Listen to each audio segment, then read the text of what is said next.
Hey everybody, welcome to the Living Lamb's Vegan Kitchen, and today I'm going to show you how I make my hummus, and it's only partly homemade because I just don't make good homemade hummus.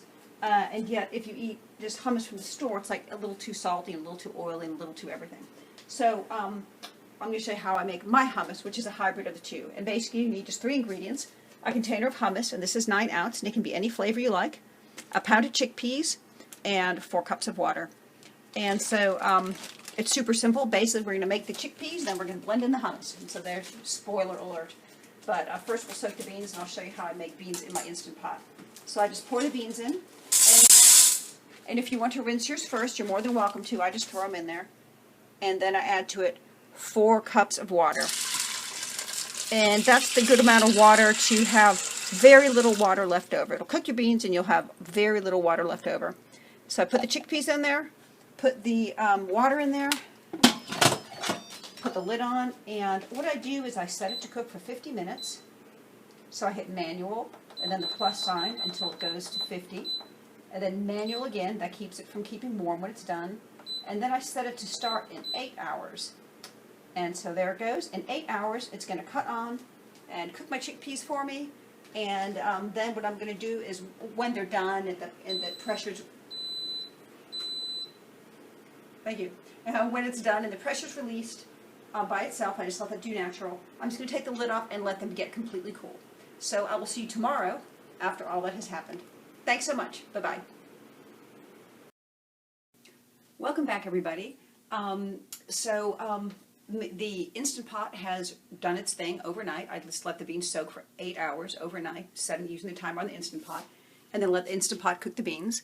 And they're cooled off now, and you see they have sort of like a film on them partly, but that doesn't matter. It's all well and good.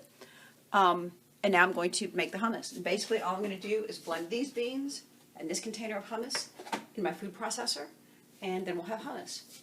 Now I know some people are going to comment that you should soak your beans and get rid of the soaking water and all that business, and you can do that if you want to. I don't do it. I think it deflavorizes the beans, and but obviously if that's the way you prefer to cook beans, feel free to do it that way. But I just wanted to head that off at the pass because I know it's coming.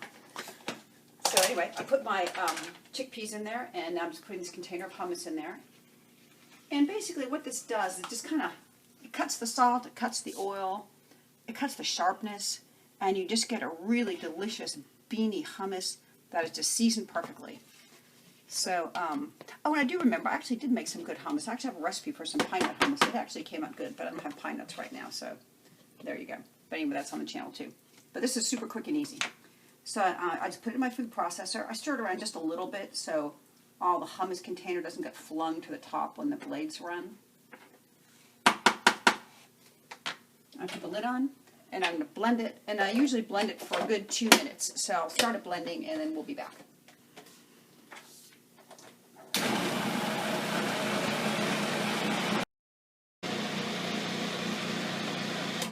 Okay, so welcome back. And this is blended for probably a little more than 2 minutes. And the reason the beans should be cooled down as much as possible before blending is because when you blend something super thick, it's going to heat up. So you don't want to put something hot in there and then blend it for that long a period of time, or your motor will be unhappy. You might be able to do this in a blender if you have a Vitamix and you have that tamper. But I have a Blendtec, and it could definitely not haul hummus like this. So here you have it. Beautiful hummus, a really perfect texture. I mean, I eat it all the time. I'm not going to taste it if you're on camera. It just doesn't make any sense. It's super delicious. It's super creamy. I love it on toast. Have it for lunch. It's great plain. Just eat it by the spoonful while you're cleaning up. And I hope you enjoy it. It's fast. It's easy. It's delicious. And keep it in the back of your refrigerator. It keeps well. I mean, not forever, but it keeps good. So thanks so much for watching, and I'll see you soon. Bye-bye. God bless.